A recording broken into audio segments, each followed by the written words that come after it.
Olá, galera fanática pelo Vasco. Estão preparados para mais um vídeo repleto de informações sobre o nosso glorioso Vascão?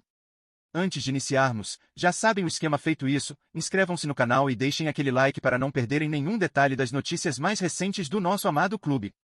O Vasco entrou em campo na 8ª rodada do Campeonato Brasileiro carregando expectativas elevadas, principalmente após a humilhante goleada sofrida para o Puerto Cabello, pela Copa Sul-Americana.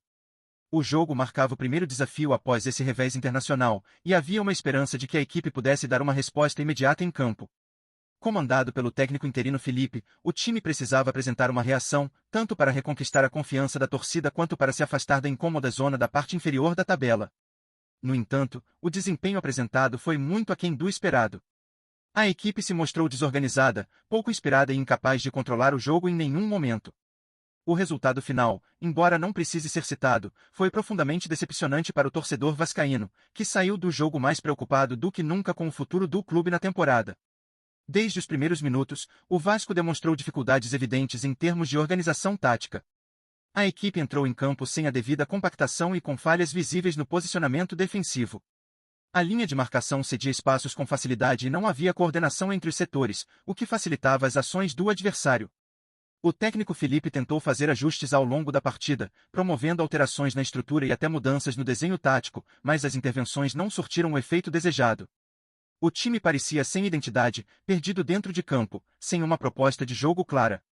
Faltou intensidade, faltou entrosamento e, acima de tudo, faltou atitude competitiva para disputar os 90 minutos de forma firme. Em meio a esse cenário de instabilidade, a parte emocional dos jogadores pesou bastante. A equipe já vinha pressionada pelos maus resultados e entrou em campo com um peso psicológico evidente. Isso se refletiu em erros técnicos básicos, como passes curtos mal executados, escolhas precipitadas nas jogadas e finalizações apressadas.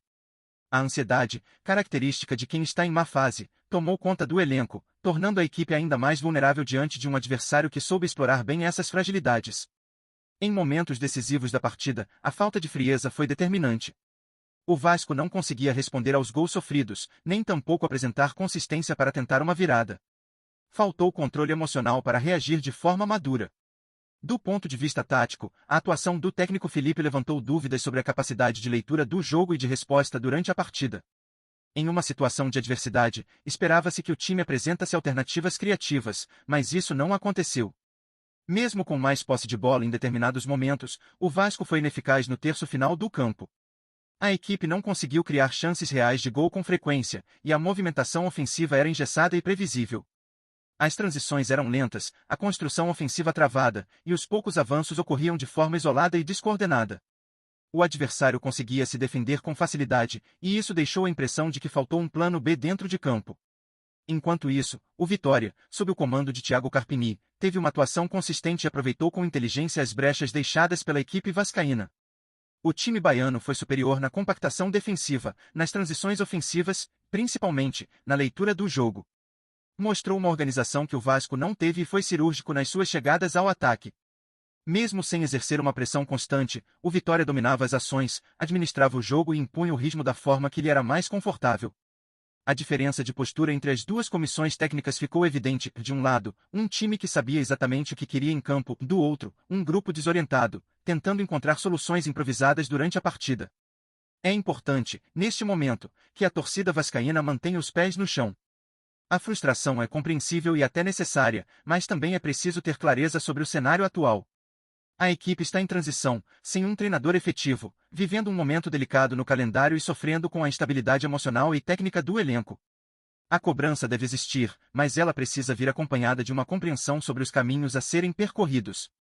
Não adianta mudar peças pontualmente sem repensar o modelo de jogo, a estrutura de trabalho e, principalmente, a mentalidade competitiva que um torneio como o Brasileirão exige.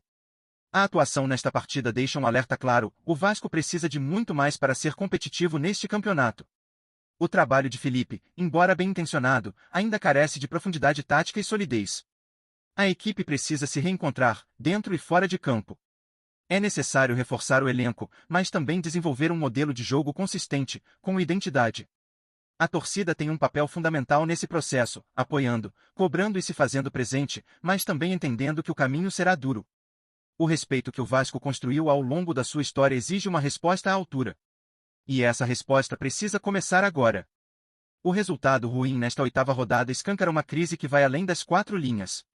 A falta de comando técnico efetivo pesa sobre o ambiente, e a atuação irregular da equipe é reflexo direto dessa ausência de direção clara.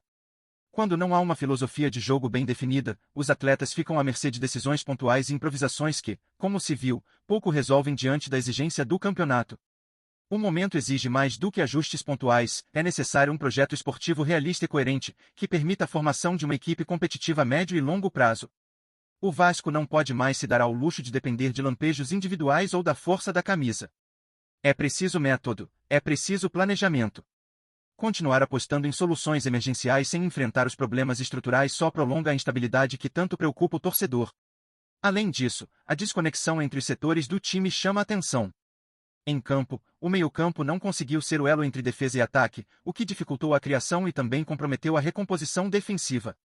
A equipe passou a maior parte do tempo correndo atrás do adversário, sem controle territorial ou posse qualificada. Essa desorganização não é apenas uma questão de desempenho individual, ela revela a falta de um sistema de jogo bem trabalhado. O Vasco precisa voltar a ser um time que impõe respeito, que joga com intensidade, que tem repertório ofensivo e solidez na defesa. Enquanto isso não acontecer, os resultados ruins continuarão se acumulando. A frustração da torcida é legítima, mas precisa ser canalizada para pressionar por mudanças estruturais, e não apenas por trocas superficiais. O torcedor vascaíno sabe o tamanho do clube que tem em mãos, e justamente por isso não pode se contentar com tão pouco. Antes de mais nada, curte e ative as notificações do canal do Cruz Maltino, assim você não perde nenhum conteúdo novo. Vamos seguir em frente. Diante do desempenho apresentado e das escolhas feitas ao longo da partida, é fundamental ouvir a voz da torcida vascaína. Como você, torcedor, avaliou o rendimento do time neste confronto? A equipe demonstrou evolução em algum aspecto ou seguiu repetindo os mesmos erros das rodadas anteriores?